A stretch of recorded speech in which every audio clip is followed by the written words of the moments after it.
Folks, and welcome to the second in the series for the Season 2 Dungeon Guides. We're going into Neltharion's Lair, so without any further delay, let's get into it. So going into the dungeon then, we're just going to set everything up, summon a pet, and then drop down the water slide. A lot of people in Legion used to enjoy this, especially seeing as during the Mythic Plus key variation, it's actually capped so you can't go down the tunnel. So people used to do some daft and weird things to just make that bit a little bit fun. It does eat into time, but it brings us to our first pack, which is the Vile Shard Crawlers and a Ember Shard Scorpion. Now, these mobs don't really do a whole hell of a lot. Impaling Shard, tank mechanic, and the Crawlers just do physical attacks. However, the Vile Shard Crawlers do actually have one little ace up their sleeve, and that's when they die, they leave these green puddles on the floor. And obviously, as you can imagine, as you scale this up, it is actually going to do some damage and not tickle my Warlock. Now, these Tar Spitter Lurkers, again, when they die, will leave a green puddle on the floor. However, these lurkers also relocate. As you see, they dig underground and they go to a target. This does mean that they can move around a lot. Now, you'll see that I'm going into the water here, and this is old Legion Mythic Plus habit, because the pack to our right there, small and large shardlings, were problematic. However, you can see here that we've kind of come into a problem with the mushroom. Now, you can get way up around this, and there were ways to jump up so you'd get the bridge. However, you can do what I'm about to do, just don't repeat the problem. Because, as you can see, you can die from this if you don't angle it correctly. I'm going to leave this death in, and then just quickly run back. Now, jumping off the waterfall isn't a problem. You're going to see that I execute it correctly in a moment. But it does work to serve as a warning. If you are going to skip the elementals, I will target them on this second pass, just to demonstrate that these have a considerable amount of health. Even at this low level, as a 45 elite, the chunk had about 28k, with the Hulk having 45k health. Now, obviously, those scaling up, it does mean that the Hulk is probably something that you're going to want to avoid.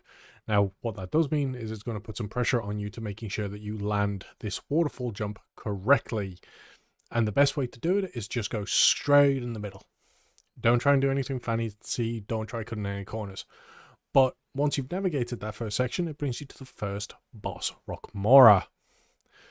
Now, Rockmora is a bit of an interesting fight, because some of the mechanics you don't realize are a thing if you're a caster. We'll just summon, play around, and me, just in a rush, forgot which keybind was which for sack. So we're going to pull Rockmora. Now, Rockmora has a couple of mechanics. The first is the Shatter that you've just seen, and basically you just don't want to move when this happens, because when you move, that's when you take damage. So, Shatter or the Smash effect. It also has a frontal that the tank needs to be wary of. That's this Razor Shards that you're about to witness. After this overlap, Shatter and then Shards. And the tank just needs to make sure that Rockmora is based somewhere appropriately ahead of time. Generally, what you'd find a lot of the time is tanks would play around the choke point, or at the far back of the room, and then you'd move forward. The reason for this is because, and although you're not going to see it too much here in this particular dungeon, Rockmora also spawns adds. Now, these adds need to die ASAP. You're going to see that because I'm actually now doing damage, we have that bright skitter that just spawned there. They need to die immediately. When they do, however, they drop, again, another area of affectability.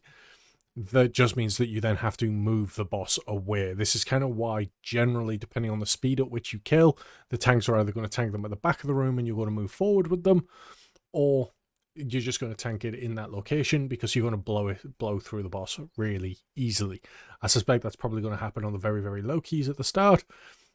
So when you're pushing, expect the tank to be stood near the back of the room. Now, after another little boat ride, we end up in the second portion of the dungeon.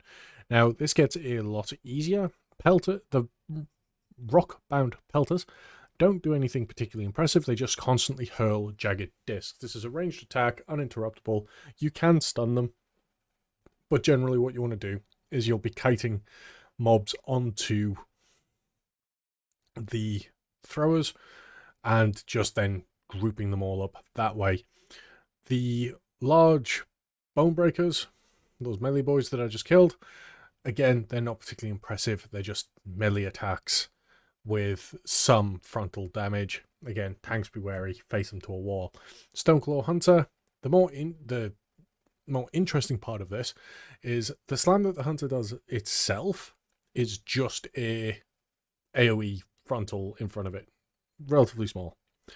However, the Basilisk, the gaze, which I tried to let go off because I want to show you what these abilities do, actually missed me.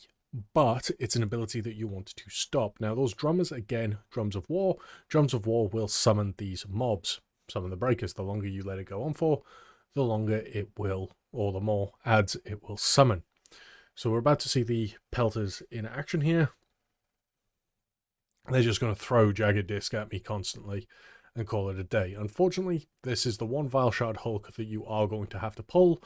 But again, it doesn't really do a lot. It's just one of those, face it to a wall, let the tank deal with it, and then just slowly kill it.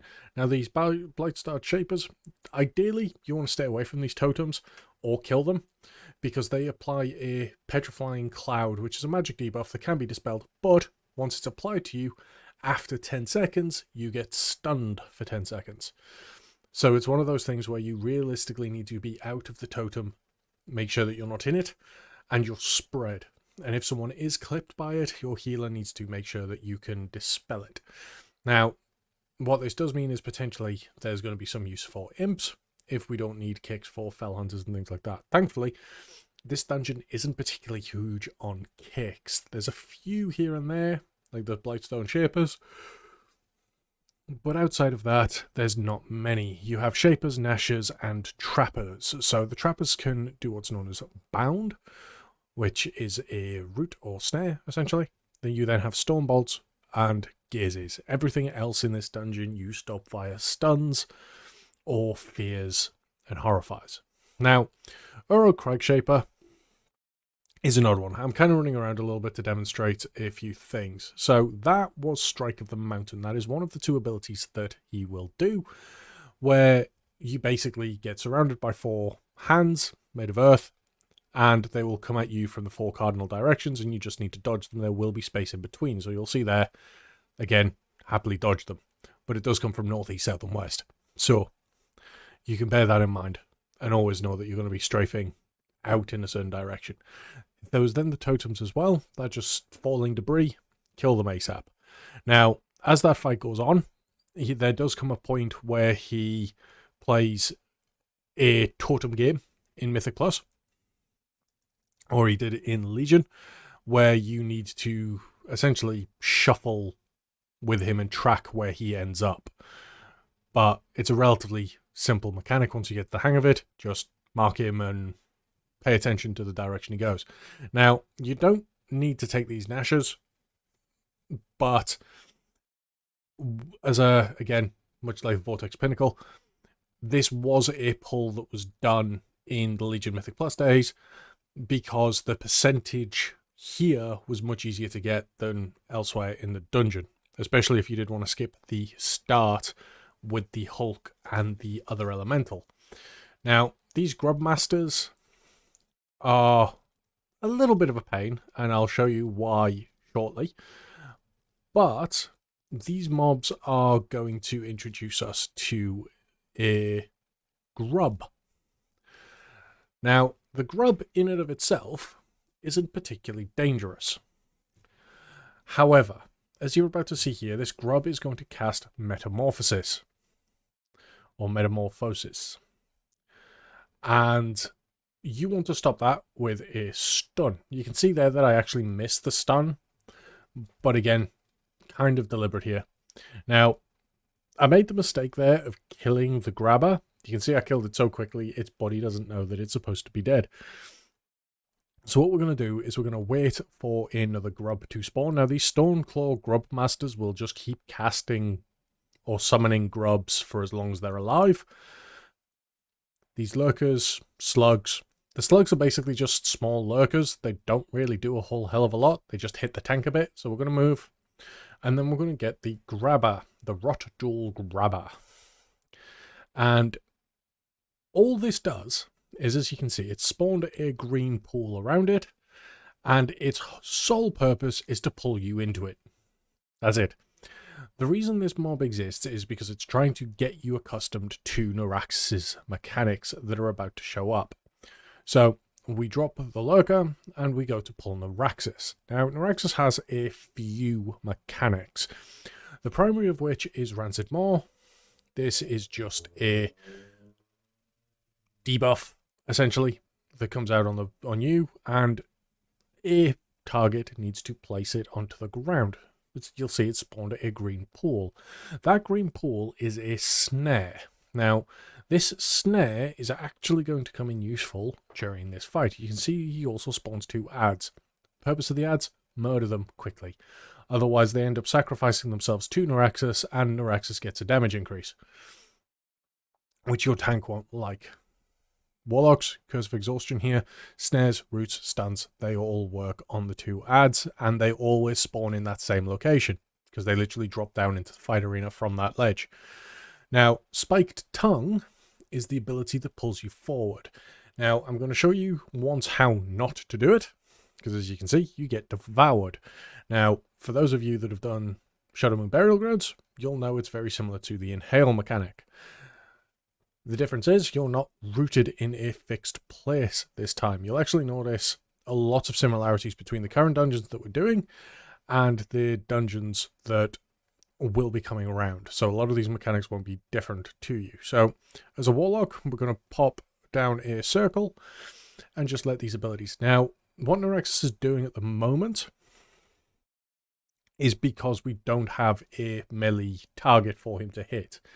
If no one is within melee range, he will start doing ranged AoE attacks. Or ranged attacks, sorry. And that's it, really. They stop when the tank's in melee range, which they will be outside of this Spiked Tongue moment. Now, getting pulled through, that doesn't really do a lot. Circle, again, doesn't really do a lot. You have to actively run against this. So, making use of Burning Rush, circle if you need to, but you have to run against it. You can't just stand still and hope that blink abilities or circle and things are going to get you out of it, because they're not. You actively have to run.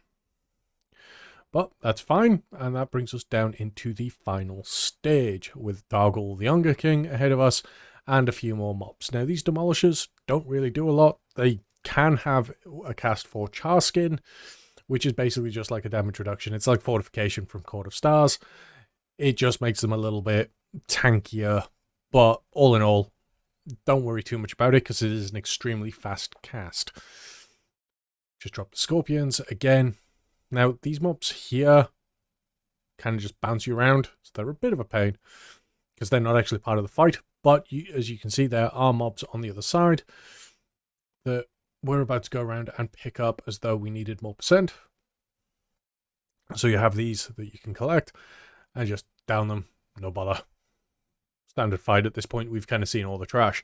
Now, Dargle is interesting, because there are 3 parts that play this. You have an element of Dargle's fight where the entire group takes damage if he moves. So you're going to need some good tank positioning. Going to keep him fairly static. You then have these summoned adds, the Molten Charskins, that you need to kite into the crystals. If you kite them into the crystals, they're stunned and take 500% increased damage. This is kind of your kite them into a crystal and burn them down. You want to do this before the ability Magma Wave comes in.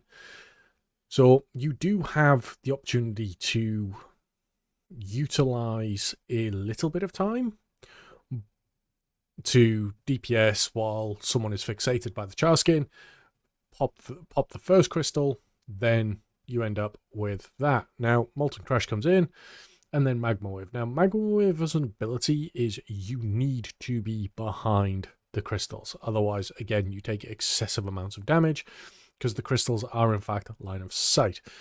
One other thing to note as well is when the crystals are detonated via a Magma Wave, you end up with this shit on the ground again. Recurring theme here. So, generally speaking, what you'll see a lot of the time is Dargul will start on either the left side or the right side of the platform, and you'll slowly move him across as and when the healer can manage, with the Molten Charskins being dealt with by the ranged DPS, and just being positionally aware at all times of where these crystals are located.